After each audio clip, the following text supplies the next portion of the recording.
I am sure you've heard the news. Napoleon's reign has come to an end, marking the conclusion of an era that reshaped Europe and the world. This momentous event has been the subject of countless discussions, debates, and analyses, as historians and enthusiasts alike try to grasp the full impact of his surrender. Napoleon's reign ended in dramatic fashion on July 15, 1815. This was not just the end of a ruler, but the end of a vision that had dominated Europe for over a decade. Let's see how it all went down.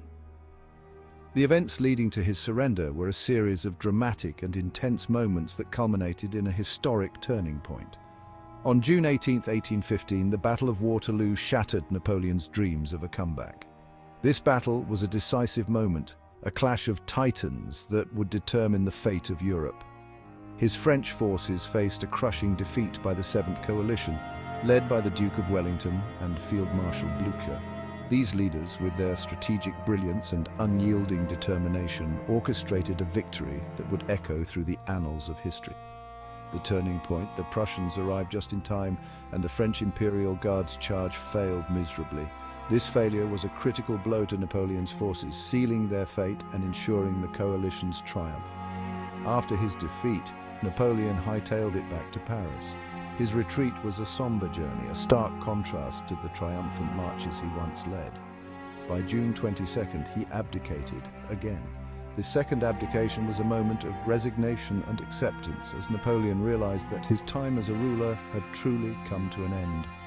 With no options left, he tried to escape to America, but British ships had other plans. His attempt to flee was thwarted, and he found himself at the mercy of his enemies.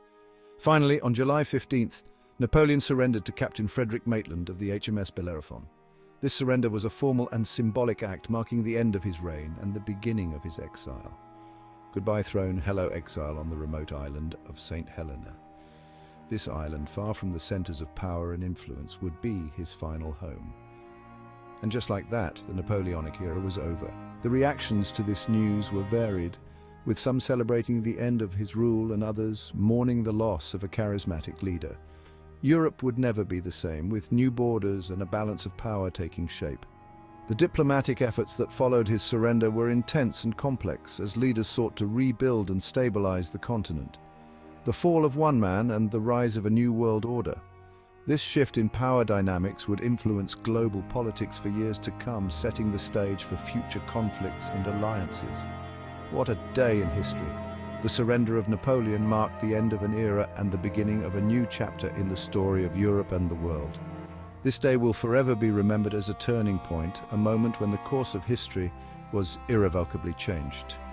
You are invited to like this video or respond to it. Also, do not forget to subscribe below.